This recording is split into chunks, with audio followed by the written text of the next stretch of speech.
There we go. तो as always जब मैं रिकॉर्डिंग स्टार्ट करता हूँ तो मैं एक कोट देता हूँ कि हम क्लास में लर्न क्या करना चाह रहे हैं। तो आज की class is about skills exercises number 3, और इसके अंदर हमने the most what you call difficult thing that students find in A1 and A2 economics, evaluation, उसको हमने ज़रा अच्छी तरह समझना है। तो वेयर डिड माय थिंगी गो, या एक चीज़ मैं चेक कर लूँ कि क्या मेरी रिकॉर्डिंग हो रही है, यस हो रही है। तो अब हम ज़रा अंडरस्टैंड करते हैं व्हाट एग्जैक्टली इवैल्यूएशन है और कहाँ पे नॉलेज अंडरस्टैंडिंग होता है, क्या एनालिसिस होता है, क्या इवैल्यूएशन, उसको अलग कैसे करें इवैल्यूएशन से, और वो आपको बहुत जल्दी समझ आना शुरू हो जाएगा।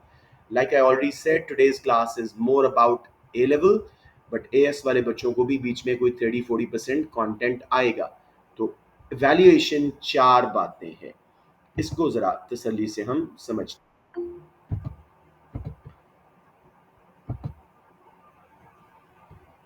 राइट, अब इवैल्यूएशन 4 चीज़ों पे बेस्ड है। पहली चीज़ क्या है जी? Recognize assumptions and limitations of economic information and models. अभी मैं आपको एक ऐसा टॉपिक जो आप दोनों ग्रुप्स का कॉमन है, मसलन मार्केट फेलियर, डीमेरिट गुड्स की बात करते हैं, और उसमें हम देखते हैं कि कहाँ पे इवैल्यूएशन आ रही है, थ्योरी की assumptions क्या है। तो पहला बुलेट पॉइंट इवैल्यूएशन समझने के लिए, recognize assumptions and limitations of economic information and models। मसलन वो हमें कहता है कि डीमेरिट गुड्स की कंजम्पशन कम करनी है, तो उसकी कोई तरीका बताएं गवर्नमेंट क्या करे। तो जब हम कहेंगे जी इनडायरेक्ट टैक्स लगाए या मिनिमम प्राइस लगाए, ये हमारी नॉलेज अंडरस्टैंडिंग आ गई। फिर इनडायरेक्ट टैक्स के रिजल्ट में कॉस्ट ऑफ प्रोडक्शन बढ़ेगी डीमेरिट गुड्स की, उनका सप्लाई कर्व लेफ्ट पे शिफ्ट होगा, प्राइस बढ़ेगी, कुछ consumers specially poor ones will not be able to afford them. ये हमारा एनालिसिस हो रहा है। मैं चाहता हूँ ये बच्चे जो आए इनको भी एक बार मैं इस लूप में लेके आऊँ, ये बड़ा इंपॉर्टेंट है। एनालिसिस और इवैल्यूएशन की बाउंड्रीज बहुत ब्लर होती हैं बच्चों। वालेकुम सलाम बेटे। तो बहुत ये बाउंड्रीज ब्लर हो जाती हैं बच्चों के माइंड में इवैल्यूएशन और एनालिसिस के बीच में। एनालिसिस को ही बार बार रिपीट करके आ जाते हैं, समझते हैं हमने इवैल्यूएशन कर दी थी। तो ज़रा तसल्ली से मैं एक ऐसा टॉपिक जो दोनों AS A2 में है उसके हिसाब से आपको इवैल्यूएशन करना सिखा रहा हूँ। पहले बुलेट के मुताबिक, recognise assumptions and limitations of economic information and models. अब तसल्ली से, गवर्नमेंट क्या करे जी कि डीमेरिट गुड्स का जो मार्केट फेलियर है उसको हम दूर कर सके। चले मैं नॉलेज से स्टार्ट कर देता हूँ। Demerit goods are harmful for consumer, but he or she underestimates their harm due to lack of information, due to lack of एहसास, asymmetric information। ठीक है, वो पूरी तरह इस बात को समझ नहीं पाता कि मुझे कितनी प्राइवेट कॉस्ट या हार्म मिल रहा है इन चीज़ों से। ये हमारी नॉलेज। फिर मैंने बोल दिया जी सिगरेट्स, अल्कोहल, वेप्स वगैरह, तो ये मेरी अंडरस्टैंडिंग एंड नॉलेज के मैंने बात कर दी। अब जब मैं पहली पॉलिसी, सुबान खान, अस्सलाम वालेकुम Suban, very happy to see you Suban Khan. आपने मिड्स मॉक्स नहीं दिया, बिट परेड की कैसी तैयारी थी आपकी, बट चलें इस पे हम बाद में बात कर लेंगे किसी वक्त। But do attend these classes Subhan. अच्छा जी, तो माय रिक्वेस्ट बच्चों ज़रा टाइम पे पहले 5 मिनट में आ जाया करें, बार बार हमें रीस्टार्ट करना पड़ता है। तो जी डीमेरिट गुड्स हमने डिफाइन कर दिया। मैं वैल्यूएशन तक जाना चाह रहा हूँ, तो वो हमारी नॉलेज बन गई कि कंज्यूमर को पता ही नहीं कितनी बुरी हैं जी, वो इस्तेमाल किए जा रहा है सिगरेट्स, अल्कोहल एंड वेप्स वगैरह। हाउएवर, अब जब उसकी हमने एग्जांपल्स वगैरह दे दी, ये सब नॉलेज था। जब हम चलते हैं कि क्या करे गवर्नमेंट इस मार्केट फेलियर को रिड्यूस या रिमूव करने के लिए, यहाँ से हमारा नॉलेज है अभी भी। इनडायरेक्ट टैक्सेस आपने बोले, नॉलेज। अब इनडायरेक्ट टैक्स क्या करेगा, हाउ वुड इट वर्क, ये आपका एनालिसिस है। Indirect tax would raise cost of production for demerit goods producers, manufacturers of cigarettes, alcohol, and vapes. As a result, their supply curve will shift to the left and they will pass on higher price to consumer। ये सब आपका analysis चल रहा है। अब यहाँ से हमारी लिमिटेशंस ऑफ इट, ये हमारी आएंगी इसकी वैल्यूएशन की तरफ। पहले कुछ फायदे बताते हैं। प्राइस बढ़ी, पूरर कंज्यूमर नहीं अफोर्ड कर पाया, उनकी रेंज से बाहर चली गई, तो एज अ रिजल्ट हमारा कुछ ना कुछ इफेक्टिवनेस आई डीमेरिट गुड्स के कंट्रोल पे। हाउएवर अब हमारी इवैल्यूएशन स्टार्ट हो रही है, लिमिटेशंस या assumptions ऑफ द थ्योरी। हाँ, शाबाश। The demand for demerit goods tends to be highly inelastic. Because of their addictive nature, consumers keep on consuming them even at a higher price. ये पहला evaluation point. Rise in price may not deter rich people from consumption, such as alcohol consumption के लिए अमीर लोगों को फर्क नहीं महसूस होगा कि भाई टैक्स लग गया है, सो व्हाट। तो थोड़ा सा रिग्रेसिव सा इफेक्ट आ रहा है, ठीक है। दूसरी एवेल्युएटिव पॉइंट, तीसरा जी, इनडायरेक्ट टैक्स कितना लगाया था? क्या गवर्नमेंट ने ओवर टैक्स कर दिया था कि मार्केट फेलियर दूर करते करते गवर्नमेंट फेलियर हो गया, या अंडर टैक्स कर दिया था कि मार्केट फेलियर दूर ही नहीं हुआ? आई यू अंडरस्टैंडिंग? ये तीन लिमिटेशंस आपका तीनों एक एक इवेल्युएटिव पॉइंट्स हैं। इनलास्टिक डिमांड, अमीर स्टिल अफोर्ड कर रहे हैं, और टैक्स लगने के बावजूद सही अमाउंट ऑफ टैक्स नहीं लग सका, गवर्नमेंट के पास परफेक्ट इंफॉर्मेशन नहीं होती, या ओवर टैक्स कर दिया, गवर्नमेंट फेलियर हो गया, या अंडर टैक्स किया, मार्केट फेलियर रिमूव नहीं हुआ। समझ आ गया कितना इजी है सिर्फ अपनी लिमिटेशंस ऑफ द थ्योरी को पकड़ के आप कर लें, ठीक है। अब दूसरी bullet, assess economic information and strengths and weaknesses of the argument. ये ज्यादा अप्लाई होता है सेक्शन ए के ऊपर, कि जो इंफॉर्मेशन उसने हमें दी हुई है उसके आर्गुमेंट सपोर्टिंग एंड अगेंस्ट की क्या स्ट्रेंथ एंड वीकनेस है, फिर कंक्लूड करना। ये अभी हम बात नहीं कर पाएंगे। नेक्स्ट जी, recognize that some economic decisions involve consideration of factors such as priorities, value judgments। Economics में कहीं कहीं हमें सोसाइटल पॉइंट ऑफ व्यू लेना पड़ता है, नॉर्मेटिव इकोनॉमिक्स लेनी पड़ती है, ओपिनियन बेस्ड वैल्यू जजमेंट्स लेनी पड़ती हैं। तो जब भी हम वर्ड शुड का यूज करेंगे वो इवैल्यूएटिव पॉइंट बन जाएगा। Government should raise indirect taxes to control demerit goods. तो यहाँ पे हमने बताया कि इकोनॉमिक्स थोड़ी सी जजमेंटल हो रही है, वैल्यू जजमेंटल हो रही है, ओपिनियनेटेड हो रही है, नॉर्मेटिव हो रही है। ये बहुत अच्छा एग्जाम्पल मैं आपको देता हूँ इसके बारे में कि जी जब हम बात करते हैं थर्ड पार्टी के ऊपर जो हार्मफुल इफेक्ट आ रहे होते हैं प्रोडक्शन के, एक्सटर्नल कॉस्ट, पोल्यूशन वगैरह। अब हु इज टू से कि पोल्यूशन जो है थर्ड पार्टीज को जो पड़ रही है बुरी चीज है? सोसाइटी कह रही है। तो हम यहाँ सोसाइटी को पेरेंटल व्यू देने की इजाजत दे रहे हैं, तो ये भी एक इवैल्यूएटिव पॉइंट है। सबको समझ आया? लिमिटेशंस ऑफ द थ्योरी, कोई भी इकोनॉमिक मॉडल, कोई भी पॉलिसी, उसकी लिमिटेशंस, ये आपकी इवैल्यूएशन है। इसी बहाने जरा एक रिवीजन करते हैं। फिस्कल पॉलिसी की क्या लिमिटेशंस हैं, उसके सारी कैसे यूज होता है, कैसे कंजम्पशन, इन्वेस्टमेंट, गवर्नमेंट स्पेंडिंग के इंजेक्शन आते हैं, एग्रीगेट डिमांड बढ़ती है, ग्रोथ आती है, अनएम्प्लॉयमेंट कम होती है, all analysis for both AS A2। Evaluation क्या है? फिस्कल पॉलिसी में टाइम लैग्स हैं, टाइम लगता है गवर्नमेंट स्पेंडिंग का इकोनॉमी के ऊपर ट्रांसलेट होने में, number one. Number two, future confidence. अगर अवाम को फ्यूचर कॉन्फिडेंस बहुत कम है तो जितनी मर्जी गवर्नमेंट स्पेंडिंग बढ़ा ले, टैक्स कम कर ले, वो स्पेंडिंग नहीं बढ़ाएंगे, लिहाजा लिमिटेशन आ गई। अब A2 के दो पॉइंट हैं, वो भी मैं ऐड कर रहा हूं।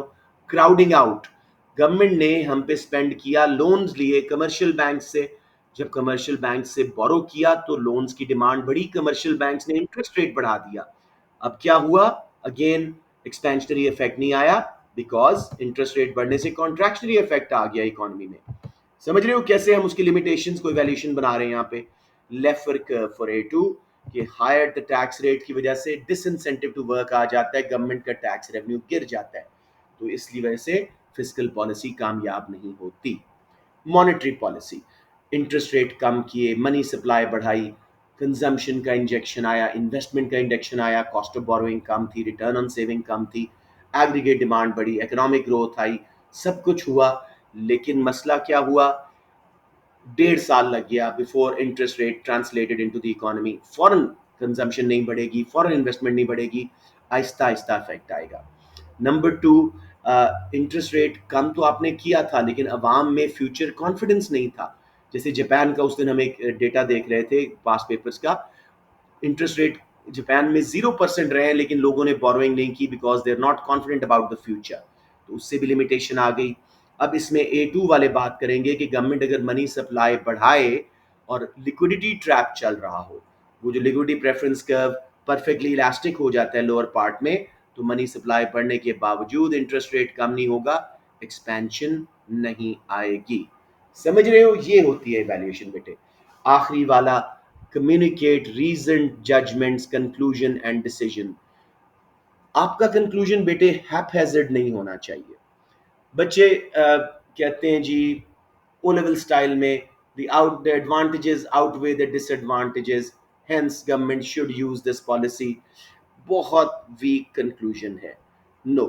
अब यहां पे मैं एक A1 का और फिर एक A2 का कंक्लूजन आपको देता हूं। A1 का conclusion, let's say P D और वाई डी में से ज़्यादा यूजफुल क्या है। हमने एनालिसिस में 4 मार्क्स में पी डी की यूजफुलनेस बताई कि डिमांड इलास्टिक है तो प्राइस कम करो, प्रोपोर्शनेटली थोड़ी प्राइस गिरेगी, क्वांटिटी डिमांडेड प्रोपोर्शनेटली ज़्यादा बढ़ेगी, रेवेन्यू बढ़ेगा। अगर डिमांड इन इलास्टिक है, प्राइस बढ़ाओ, प्रोपोर्शनेटली ज़्यादा प्राइस बढ़ेगी, क्वांटिटी डिमांडेड परसेंटेज वाइज कम गिरेगी, रेवेन्यू बढ़ेगा। यूनिटरी इलास्टिक डिमांड है तो प्राइस चेंज ना करो, रेवेन्यू ऑलरेडी मैक्सिमाइज्ड है, क्योंकि जितने परसेंट प्राइस चेंज करोगे उतने परसेंट ही डिमांड चेंज होगी। फिर उसकी वीकनेसेस, ये भी वैल्यूएशन तरफ बिल्ड कर रहा है। However PD is inaccurate, historic, may keep changing over time, sample biased होता है, सही करेक्ट नहीं होती, सिट्रस पैराबिस असम्पशन डिमांड कर्व के ऊपर और भी इफेक्ट्स हैं प्राइस चेंज के अलावा। वाई डी हम बताएंगे जी कि जब बूम पीरियड है तो इंफीरियर गुड्स बनाने वाला नॉर्मल गुड्स बनाए, सुपीरियर गुड्स बनाए, ताकि जो रेवेन्यू इंफीरियर गुड्स की डिमांड गिरने से हट रहा है, कम हो रहा है, उसको गेन कर सके। और ग्रोथ पीरियड में जो नॉर्मल गुड्स वाला है वो ज़्यादा बनाए अपनी चीज़ों को और कुछ सुपीरियर गुड्स अपनी प्रोडक्ट में ऐड करे। सॉरी, रिसेशन पीरियड में नॉर्मल गुड्स वाला इंफीरियर पे स्विच कर जाए, ताकि जो रेवेन्यू नॉर्मल गुड्स से मिस हो रहा है वो उनसे गेन कर सके। लेकिन टाइम लगेगा, वर्कर्स को ट्रेन करना पड़ेगा, मशीनरी लेनी पड़ेगी to make other kind of goods. और ऊपर से वाई डी भी हिस्टोरिक है, इनएक्यूरेट है, सेट्रस पैरेबस पे बेस्ड है। यहाँ पे 8 मार्क एनालिसिस के आ चुके हैं। एंड अच्छा एग्जामिनर आपको 10 मार्क देने को तैयार है, क्योंकि आपने इवेल्युएशन उसकी जो थ्योरी की लिमिटेशंस हैं बिल्ड कर ली हैं। आखिरी मार्क कहाँ मिलेगा? क्लियर कट कंक्लूजन से, PED is more useful because price is in direct control of the producer, consumers incomes are not. PED is more useful in short run because price change brings immediate effect on quantity demanded, but YD is more useful in long run when producer can shift from normal to inferior or inferior to normal goods. YD is more useful in a growing economy where incomes are rising because income is more important than changes in prices. कुछ समझ रहे हो? हमने उसको किसी किस्म का mark काटने का मौका नहीं दिया। एंड पे वो आप अपने स्टाइल वाला कर लेना कि जी business should also consider other elasticities, market conditions, government policy before changing prices and type of goods, not just rely on PD and YD, both are inaccurate. ये एक स्टेटमेंट जरूर दे दो। लेकिन अगेन कहने का मतलब क्या था? आपने जब तक उसको फुली कन्विंसिंग कंक्लूजन नहीं दिया, आपकी वैल्यूएशन के 4 मार्क्स पूरे नहीं आएंगे। सबको समझ आ गया बच्चों? Excellent, let's move on. अब उसने बड़ी अच्छी वर्कशीट्स बनाई हुई हैं। अब अनफॉर्चुनेटली आज के 20-20 मार्क की क्वेश्चंस हैं। जैसे पहला क्वेश्चन देखें, A2 का है ये, market failure can always be overcome to increase economic efficiency, how far do you agree with this statement? I am just going to give you pointers, I can't give you the full answer here, वो हमारा past paper session है, हम लिख लिख के solve करेंगे इंशाल्लाह। Market failure को डिफाइन करो, 3-4 टाइप के मार्केट फेलियर्स बता दो, demerit goods, merit goods, public goods, monopoly, external cost वाला लिस्ट कर दो अच्छी तरह। फिर जी इकोनॉमिक एफिशिएंसी बताओ, प्रोडक्टिव को बस बेसिक डिफाइन कर दो, एलोकेटिव को सारे क्राइटेरिया पे डिफाइन कर दो। क्या मार्केट फेलियर दूर किया जा सकता है? Yes, through government intervention. उससे पहले परफेक्ट मार्केट की फर्म का मॉडल दिखाओ जो प्रोडक्टिवली एलोकेटिवली एफिशिएंट है। फिर जी आपकी मर्जी है, कोई 2 बड़े मार्केट फेलियर और एक छोटा, और साथ साथ गवर्नमेंट इंटरवेंशन, यही indirect taxes, subsidies, pollution permits वगैरह सब यूज करके, लिमिटेशंस बता के। 18 मार्क्स हो गए। कंक्लूजन क्या देना है? Yes, government intervention can reduce the market failure if government applies intervention in a sustained manner, in a very clever manner. Depends on how much funds they had available, how much uh, inspection they could do of their policy, कितना monitor कर सक रहे थे. Some forms of government intervention will be more successful than the others, but even government intervention does not guarantee elimination of market failure, because there is a possibility of government failure. Government भी resources को मिसएलोकेट कर सकती है. समझ आ गया? ये पूरा sketch था इस क्वेश्चन का. इवैल्यूएशन और conclusion, limitations of all the government interventions, और फिर गवर्नमेंट फेलियर का पॉसिबिलिटी, और एंड पे पूरी तरह मार्केट फेलियर दूर नहीं हो सकता. Yes, we can achieve it to some extent to achieve economic efficiency. Any question uh to kids?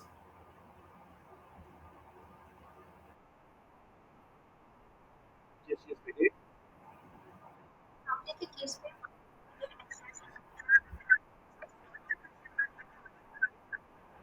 नहीं नहीं, मार्केट फेलियर वो जरूर है, वो भी मसला है, लेकिन मार्केट फेलियर उनका ये है कि वो एमसीएमआर पे प्रोड्यूस कर रहे हैं, जिसकी वजह से आउटपुट कम बन रही है, डेड वेट लॉस आ रहा है. मार्केट फेलियर क्यों है? एमसीएसी पे नहीं पड़ा बना रहे, प्रोडक्टिव एफिशिएंसी नहीं है. मार्जिनल कॉस्ट जहां डिमांड कर्व को कट कर रही है वहां प्राइस नहीं चार्ज कर रहे, एलोकेटिव एफिशिएंसी नहीं है. मार्केट फेलियर ये है बेटे. जो आपने बोले वो डिसएडवांटेज थे, एक्सेप्टेबल है, लेकिन मार्केट फेलियर नहीं. अब देखो इसी तरह के और क्वेश्चन. अब ये जो है लेबर मार्केट का एक कॉमन क्वेश्चन है. अब यहाँ पे थोड़ा सा आप लोगों को जरा शॉक सा लगेगा जब मैं इसका आंसर बताऊंगा, बट जस्ट रिमेंबर हर क्वेश्चन का सिमिलर आंसर है A2 में. As hard as the syllabus is, I am sure A2 के अच्छे बच्चे एग्री करोगे, उतना ज्यादा आसान है आंसर करना. एएस में there was a plethora of questions, इसमें चंद क्वेश्चंस हैं. इवैल्यूएट उसने शुरू से ही बोल दिया, 6 मार्क्स हैं इवैल्यूएशन के 20 में से. Evaluate whether the theory of wage determination can account for wage differentials, ये आपका मेन है. लेकिन बच्चे गलती क्या करेंगे? सिर्फ फंस जाएंगे between a director and a general worker in the same company, between two workers doing the same job in different companies. अब ये इसके नैरो व्यू की वजह से वो मुश्किल से 10, 8, 20 में से स्कोर करेंगे. Don't take the narrow view. सबसे पहले theory of wage determination perfect market में क्या है, वेज को डिफाइन करो. परफेक्ट लेबर मार्केट की पांचों अजम्पशंस बता दो. वेज टेकर्स हैं, होमोजीनियस लेबर है, free entry and exit of labour है, जियोग्राफिकल ऑक्यूपेशनल मोबिलिटी, प्रॉफिट मैक्सिमाइजर्स हैं, एमसीएल एमआरपी को इकट्ठा करके वर्कर्स हायर करते हैं. इसके अलावा जी आइडेंटिकल लेबर है, बैरियर्स 20 मैंने ऑलरेडी बता दिया, एक आधा मैं मिस कर रहा हूँ. परफेक्ट इंफॉर्मेशन है लेबर और फर्म्स की मार्केट के बारे में. फिर जी in a perfect labour market wages कैसे डिटरमिन होती हैं? डिमांड एंड सप्लाई के थ्रू. वो थ्योरी बताओ. परफेक्ट लेबर मार्केट की फर्म में कैसे डिटरमिन होती हैं? एमआरपी थ्योरी के थ्रू. एमआरपी थ्योरी को पूरा बताओ. MR into MPP is MRP, सब डेफिनेशंस दो. फिर एमआरपी लगा के और straight line horizontal supply curve firm का लगा के वेज डिटर्मिनेशन कराओ. सिर्फ इसी के नॉलेज के 6 मार्क्स आ गए. फिर जी wage differentials, why workers earn different wages in same or different occupations. This can be due to monopsony करो, ट्रेड यूनियन करो, क्या उसका नाम है, गवर्नमेंट इंटरवेंशन, मिनिमम वेज कर सकते हो, demand and supply wage differentials कर सकते हो, कोई 3-4 करो, डिस्क्रिमिनेशन कर सकते हो. 7 अप्लाई कर दो. डायरेक्टर क्यों ज्यादा अर्न कर रहा है compare to a general worker? Director का एमआरपी बहुत ज्यादा है, मार्जिनल रेवेन्यू प्रोडक्टिविटी, बहुत सारी स्किल्स हैं उसके पास, years and years of experience हैं. वो बहुत ज्यादा मार्जिनल रेवेन्यू फर्म को अर्न करके दे रहा है, और उसका एमपीपी भी बहुत ज्यादा है, बहुत ज्यादा आउटपुट बना रहा है. तो उसका एमआरपी वो इतना फर्म को अर्न करके दे रहा है कि उसको हाई वेज देना बनता है. जनरल वर्कर की स्किल्स कम है, डिमांड ज्यादा कम है, सप्लाई ज्यादा है, एमआरपी कम है, मार्जिनल प्रोडक्ट कम बना रहा है. जब वो फर्म को अर्न करके ही चंद हजार दे रहा है तो उसको चंद हजार ही वेज मिलेगी ना. ये डिफरेंशियल है. फिर दो वर्कर्स सेम जॉब कर रहे हैं, क्यों डिफरेंट अर्न करेंगे? एक ज्यादा क्वालिफाइड है, एक कम क्वालिफाइड है. एक का years ऑफ एक्सपीरियंस है, उसकी एमआरपी ज्यादा है, दूसरे की कम. एक की क्वालिफिकेशन ज्यादा है, सप्लाई उसकी कम है, दूसरे की ज्यादा है.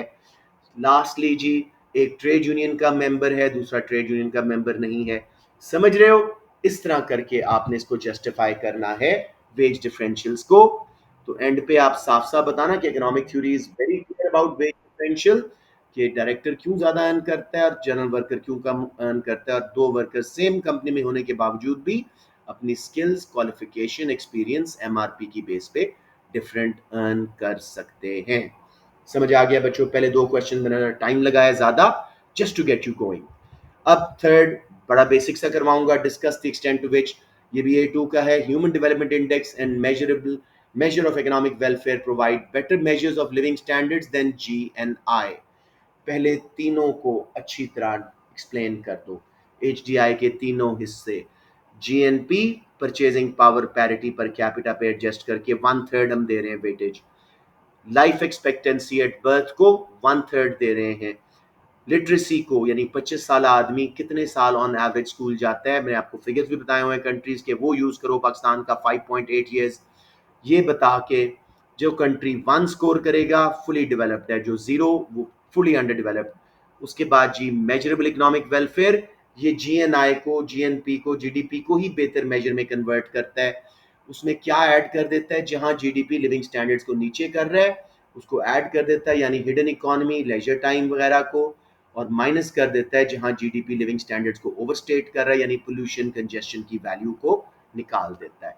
फिर जीएनआई ग्रॉस नेशनल इनकम, जब हम जीडीपी में net property incomes from abroad add करते हैं, जो फॉरेन कंट्रीज से पाकिस्तानी अर्न करके ला रहे हैं वो ऐड कर दोगे, और जो फॉरेन कंट्रीज में वापस ले जा रहे हैं फॉरेनर्स वो माइनस कर दोगे।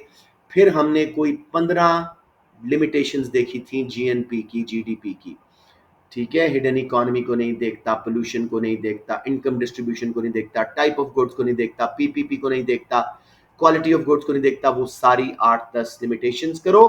इसलिए एचडीआई बेहतर है क्योंकि वो एक वाइडर मेजर है, वो क्वांटिटेटिव जीडीपी के अलावा qualitative factors, education, health care को भी ला रहा है।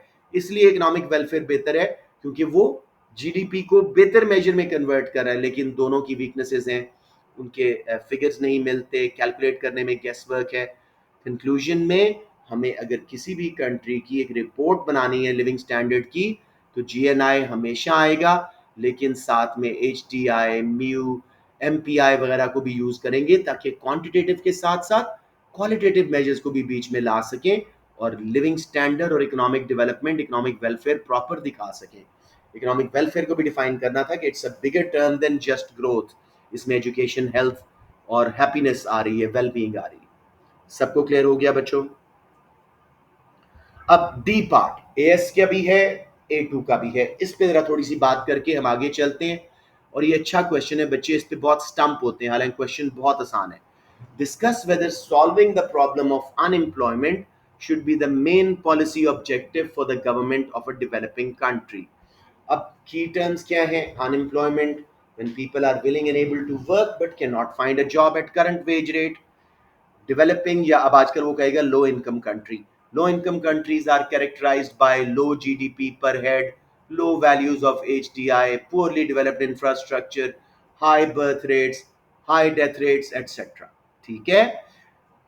अनएम्प्लॉयमेंट कब मेन ऑब्जेक्टिव होता है, उससे पहले हम कहते हैं जी unemployment is not the only objective. Government also looks for price stability, inflation को कंट्रोल करना, बैलेंस ऑफ पेमेंट को बैलेंस में, इक्विलिब्रियम में रखना, इकोनॉमिक ग्रोथ को कंसिस्टेंट एंड सस्टेनेबल रखना, इसके अलावा इनकम गैप्स कम करने, ये भी एम्स हैं गवर्नमेंट के। कब ये मेन ऑब्जेक्टिव होगा? जब मुल्क में रिसेशन है। अब अच्छी तरह बता दो कि जब रिसेशन है, क्यों हमारा ये मेन एम है? अनएम्प्लॉयमेंट की वजह से जीडीपी गिर रहा है, हम रिसेशन की कैफियत में, डाउनवर्ड मल्टीप्लायर आ रहा है, इकोनॉमी जो है वो मुसलसल ट्रबल में है।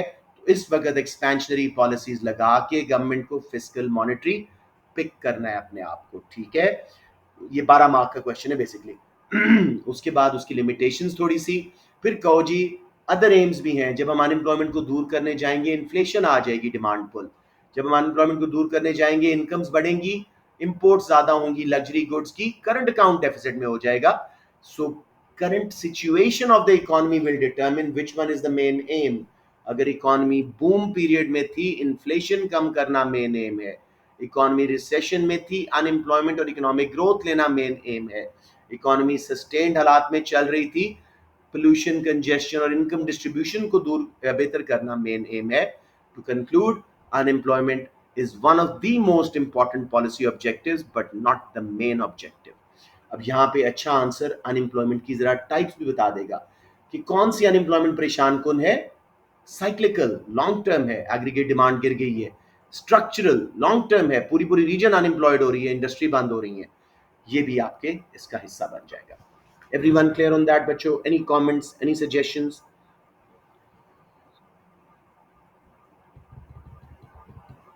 अच्छा जी, अब ये A1 का है। Compare the likely effectiveness of policy of imposing minimum prices on demerit goods with another policy to improve public health and consider which policy is more likely to be successful. 12 marks, 4 4 4। जो knowledge understanding and analysis की 8 है उनको 4 4 में divide करें, up to 4 success and failure of minimum prices, पूरा analysis on demerit goods. ठीक है, और एक और policy to improve public health कौन सी कर सकते हैं? अवेयरनेस कैंपेन्स कर सकते हैं, उसको लेके आ जाओ। Up to 4 marks for awareness campaigns, और एंड पे दोनों में से बेहतर कौन सी है? You want me to give more details on that? थोड़ा बता दें एएस के बच्चे इन पर्टिकुलर।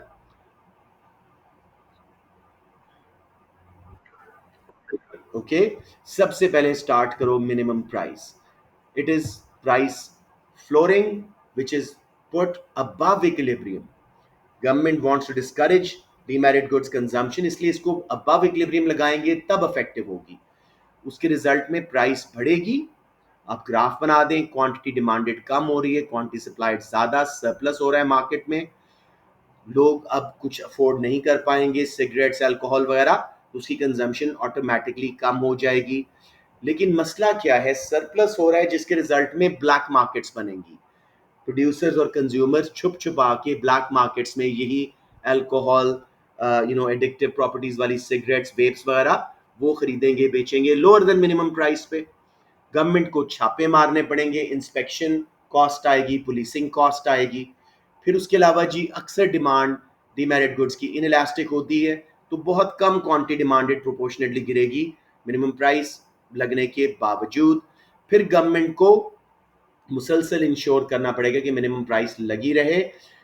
एक गड़बड़ क्या होगी मिनिमम प्राइस की वजह से? इलीगल मार्केट्स में जब ये डीमेरिट गुड्स जाती हैं तो उनकी क्वालिटी नीचे चली जाती है, अब वो हेल्थ के लिए और ज्यादा हार्मफुल हो जाती हैं, तो पीपल में and up with really bad, cigarettes वगैरह से भी बुरी हेरोइन वगैरह पे एडिक्ट होने का खतरा। ये है जी मिनिमम प्राइस का टोटल कहानी। कोई कंफ्यूजन?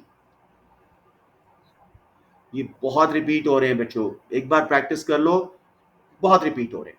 फिर जी दूसरी policy, government public awareness campaigns करे, सेमिनार्स करे, टीवी का यूज करे, बिल बोर्ड्स का यूज करे, न्यूज़पेपर्स का यूज करे, सोशल मीडिया का, लोगों को एहसास दिलाएं how bad are demerit goods for them, उनका इंफॉर्मेशन फेलियर कम करें, ग्रास रूट से स्टार्ट करें, बच्चों को स्कूल्स में स्टार्ट करें, विलेजेस में जहां इंफॉर्मेशन नहीं है वहां जाके कैंपेन्स कंडक्ट करें। फायदा क्या होगा? करंट डिमांड तो शायद इतनी ना गिरे, लोग एडिक्टेड हैं, लेकिन फ्यूचर जनरेशन स्विच अवे कर जाएंगी, स्टार्ट ही नहीं करेंगी, तो फ्यूचर डिमांड काफी गिरने का चांस है। दूसरे नंबर पे जब लोगों को पता लगेगा तो इंफॉर्मेशन फेलियर कम होगा, कुछ लोग वाकई कंजम्पशन कम कर देंगे और कुछ लोग ज्वाइन नहीं करेंगे, लेकिन बहुत महंगी हैं, अपॉर्चुनिटी कॉस्ट है, कैंपेन्स अक्सर इफेक्टिवली डिजाइन नहीं होती, डेंजर अपील की वजह से लोग इनको कंज्यूम करते रहते हैं, देर एडिक्टिव। एक थ्रिल आता है कि लोग मुझे रोक रहे हैं, मैं स्टिल सिगरेट पीऊंगा, मैं स्टिल ड्रिंक करूंगा, तो ये मसले आना शुरू हो जाते हैं। इवैल्यूएशन, दोनों में से बेहतर कौन सी है? Any time public health awareness campaign, because वो उस इंफॉर्मेशन फेलियर को टारगेट कर रहा है जो रूट कॉज है मार्केट फेलियर का।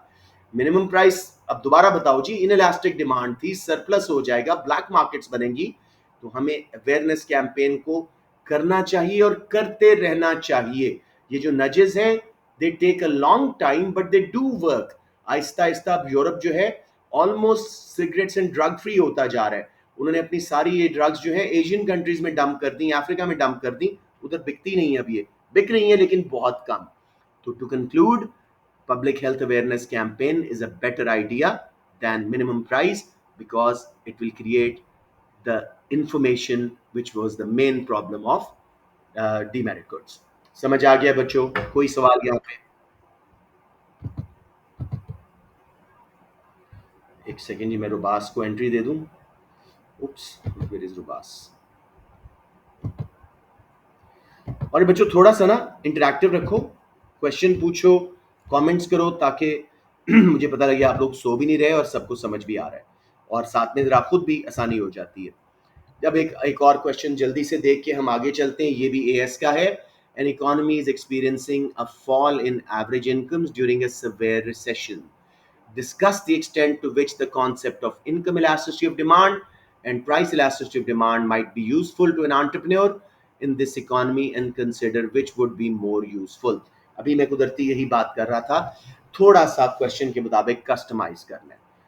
पीईडी को डिफाइन करें. It is a measure of degree of responsiveness of quantity demanded to the change in price of the product itself. Formula दें, percentage change in quantity demanded over percentage change in price. During a recession, if the producer finds out his product has inelastic demand because of being a basic necessity, recession में भी उनकी demand उतनी रहती है, he should increase price. अब कैसे लिखना है? I get really disheartened. अभी एक बैच का चेक किया, यही क्वेश्चन सिमिलर उन्होंने नहीं यूज किया, मेरे बार बार कहने के बावजूद परसेंटेज या प्रोपोर्शनेट चेंज, सारे मार्क्स कटवा दिए. अच्छे अच्छे बच्चों ने सारे मार्क्स कटवा दिए. क्यों? इसमें क्या जिद है बेटे? परसेंटेज प्रोपोर्शनेट यूज करो, सीआई मार्क नहीं देता. If demand is inelastic they should raise the price. सही जा रहा है आंसर.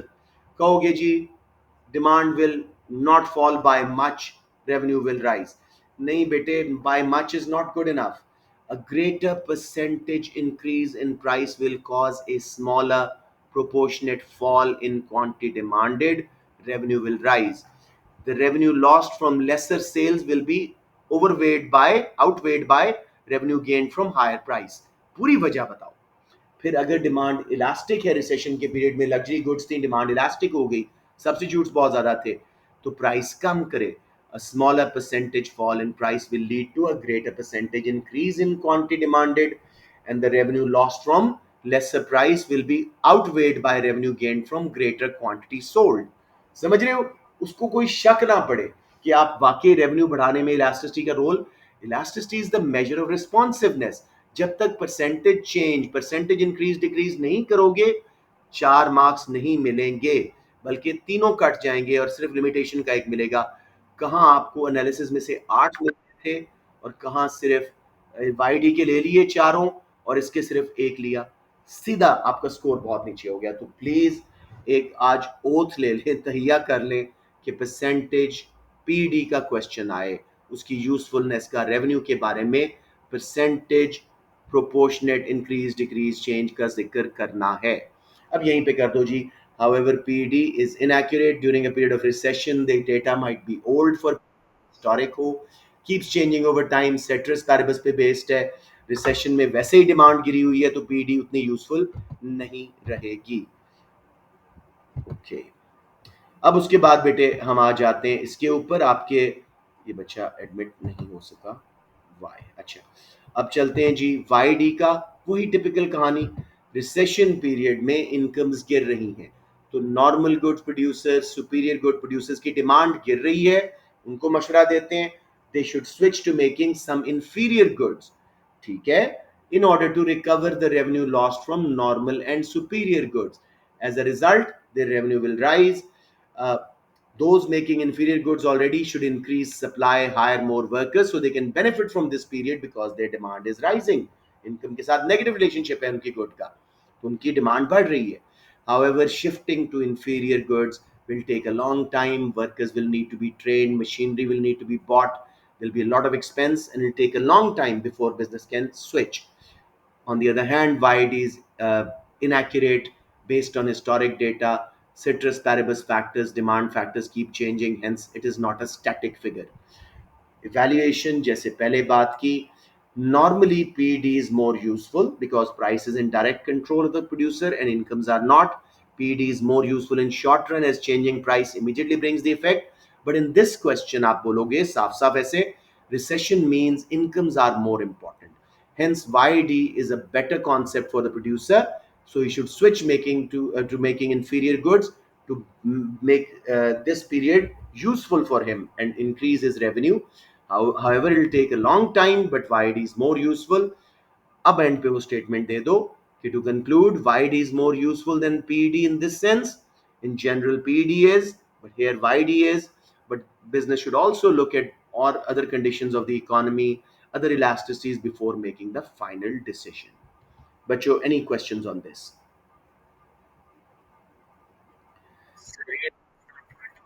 कौन सा वाला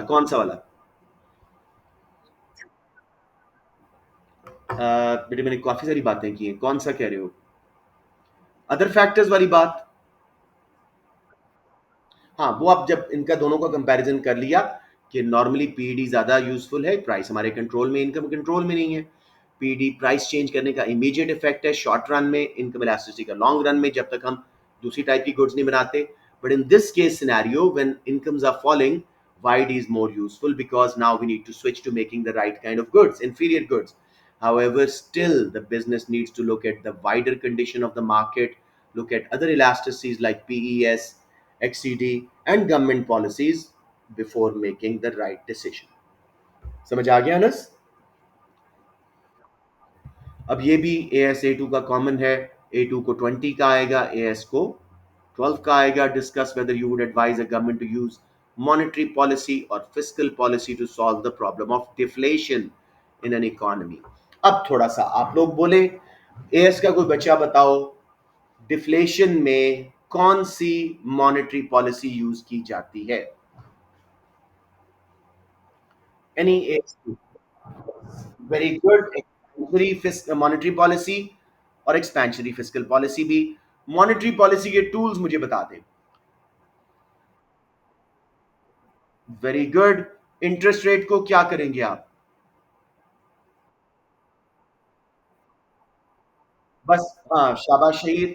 अब इंटरेस्ट रेट की बात करते हैं. इंटरेस्ट रेट कम होने से कॉस्ट ऑफ बोरोइंग कम, रिटर्न ऑन सेविंग कम, लोग बोरो ज्यादा करेंगे, सेव कम करेंगे. फर्म्स की अपॉर्चुनिटी कॉस्ट ऑफ इन्वेस्टमेंट कम हो रही है, वो इन्वेस्ट ज्यादा करेंगे. सी प्लस आई का इंजेक्शन, एग्रीगेट डिमांड राइट पे शिफ्ट. अब थोड़ा सा हायर लेवल पे जाते हैं. A2 तो लाजमी करे, A1 भी करे. इंटरेस्ट रेट कम होने से हॉट मनी हमारे बैंक्स में कम आएगी, ठीक है, जिससे हमारी करेंसी क्या हो जाएगी? डेप्रीशिएट. डेप्रीशिएटेड करेंसी की वजह से हमारे इंपोर्टेड रॉ मटेरियल महंगे हुए, उससे cost push inflation I, deflation की प्रॉब्लम फिर हल हुई. एक्सपोर्ट सस्ती, इंपोर्ट्स महंगी. अगर डिमांड इलास्टिक थी, एक्स माइनस एम का इंजेक्शन, एग्रीगेट डिमांड में इंजेक्शन, फिर डिफ्लेशन का प्रॉब्लम हल. A2 यहां पे मल्टीप्लायर का डायग्राम बनाए और क्वालिटी ऐड करे. सेम काम फिस्कल के साथ करो. फिर यहां पे मॉनेटरी पॉलिसी की पहले limitations, time lags, future confidence. A2, हाँ, लिक्विडिटी ट्रैप A2 आप यूज करें. तो इस तरह करके बेटे वही सेम चीजें. जी मेरे बोले. Inaccurate figures of GDP and CPI, बिल्कुल सही है, शाबाश. ये करके, हाँ शाबाश. एंड पे बच्चे क्या बोलते हैं, एक अपनी जान छुड़ाने के लिए, both are useful, government should use them together. बहुत बुरी इवैल्यूएशन है. आप ऑलरेडी इतना अच्छा बिल्डअप कर चुके थे, तो आप बोले monetary policy, interest rate is faster than government spending compare to physical policies government spending. Taxation of fiscal policy is faster than monetary policies, interest rate and money supply changes. ठीक है, दोनों को कंपेयर कर रहे हो.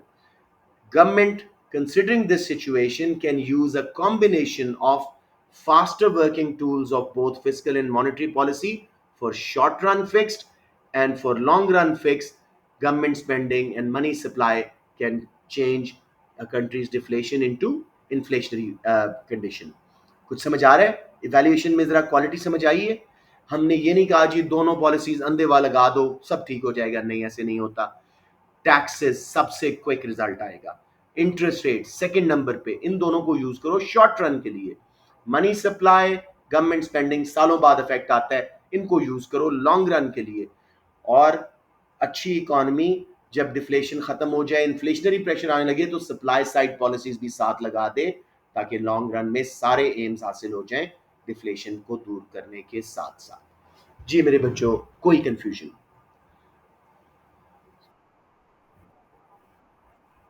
दोबारा हम क्या बोलेंगे? पहले सबकी लिमिटेशन वगैरह कर ली।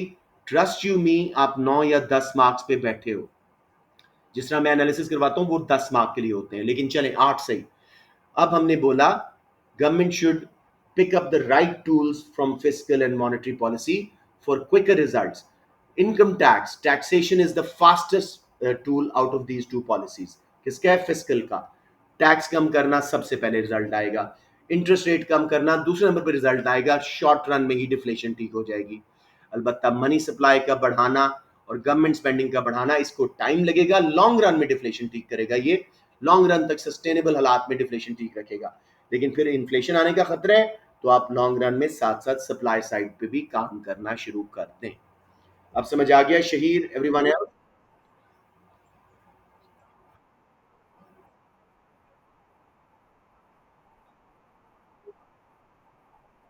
हाँ, ये तो आप A2 के हैं ना, आप ये बात बिल्कुल कहेंगे। आपने एक और लिमिटेशन ले ली, एक और इवैल्यूएटिव पॉइंट ले लिया। समझ रहे हो ना? A1 वाले ये बात नहीं करेंगे। I was keeping the argument a little simple, Shariar. आप समझ रहे हैं मेरी बात? I was trying to keep the argument a little simple for 12 mark question. या मैं बोल भी 10 और 12 मार्क का, मेरा माइंड सेट ही उधर था।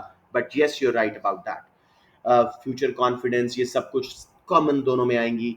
A2 वाले लेफर कर्व, लिक्विडिटी ट्रैप लेके आओ, क्राउडिंग आउट लेके आओ, make your essay something so powerful, something so economically strong कि वो रिजेक्ट ना कर सके। मार्क्स काटना उसको मुश्किल बना दो। वही क्वेश्चन हैं बार बार आ रहे हैं। आई यू सीइंग? इन एक्सरसाइजेज में वही क्वेश्चन बार बार आ रहे हैं। अच्छा जी, हमारा टाइम भी खत्म हो रहा है, जल्दी से इस क्वेश्चन को देखते हैं। बल्कि मैं क्वेश्चन से पढ़ के उसके बाद मैं इसके आपको सॉल्यूशंस नीचे दिए हुए हैं वो दिखाता हूँ। If the cost of subsidy is to paid from tax revenue, discuss whether the revenue should be raise through direct और इनडायरेक्ट टैक्सेस। एएस का है, बहुत इंपॉर्टेंट है, इसको करते हैं। वो कहते हैं जी गवर्नमेंट सब्सिडी देना चाह रही है, डिफाइन कर दो सब्सिडी को, टैक्स को भी कर दो, कोई हर्ज नहीं है। वो कहता है कैसे रेज करे, डायरेक्ट टैक्सेस से, इनडायरेक्ट से। डायरेक्ट टैक्सेस को डिफाइन करो, इनडायरेक्ट को डिफाइन करो, एग्जांपल्स दे दो। Direct taxes are taken directly from consumers and firms incomes like income tax, profit tax. Indirect taxes are levied on spending like GST, value added tax. अब 4 marks के लिए direct taxes फायदे नुकसान, progressive हैं, fair हैं, higher proportion लेते हैं rich से, थोड़ी प्रोपोर्शन गरीब से, इनकम गैप्स कम करते हैं। डायरेक्ट टैक्सेस जो हैं ये एबिलिटी टू पे के मुताबिक है, अगेन फेयरनेस आ रही है इनके अंदर। ठीक है? डायरेक्ट टैक्सेस जो हैं वो, हाँ जी, हाँ जी, डिमांड पुल इन्फ्लेशन को कंट्रोल करते हैं, डिमांड पुल इन्फ्लेशन को कंट्रोल करते हैं, लेकिन इनका रेवेन्यू सर्टेन नहीं है। फर्म्स टैक्स छुपा लेती हैं, इंडिविजुअल्स अपनी इनकम्स को हाइड कर लेते हैं। नंबर टू, इनको फिर रिकवर करने के लिए गवर्नमेंट को पुलिसिंग करनी पड़ती है, बहुत महंगा पड़ता है गवर्नमेंट को इनकी रिकवरी। लास्टली जी, direct taxes disincentive to work create करते हैं। हायर इनकम्स पे बहुत ज़्यादा लगा रहे हो, तो जो ज़्यादा कमा रहा है उसको आप एक किस्म की सज़ा दे रहे हो। तो ये हो गया जी, 4 मार्क्स आराम से आ गए। इनडायरेक्ट टैक्सेस, इनडायरेक्ट टैक्सेस के फायदे, they are certain revenue. Government जब लगाती है कोई नहीं छोड़ सकता, इतनी वाइड बेस है। बच्चा भी पे कर रहा है, बूढ़ा आदमी भी, पेंशन वाला भी, अमीर भी, गरीब भी, सबके ऊपर पड़ रहा है। Number two, they are simple, collection बहुत आसान है। आपने दुकान पे शॉपिंग की, दुकानदार ने स्ट्रेट गवर्नमेंट के अकाउंट में जमा करा दिया, तो इनकी रिकवरी इतना मुश्किल नहीं है। इनडायरेक्ट टैक्सेस से आप डीमेरिट गुड्स की कंजम्पशन भी रोक सकते हो, इंपोर्ट्स को भी कम कर सकते हो, करंट अकाउंट को ठीक कर सकते हो। लेकिन ये फेयर नहीं है, रिग्रेसिव इफेक्ट है। अमीर से उसकी इनकम का थोड़ा परसेंटेज ले रहे हैं, गरीब से बड़ा परसेंटेज, इनकम गैप्स को बढ़ा रहे हैं।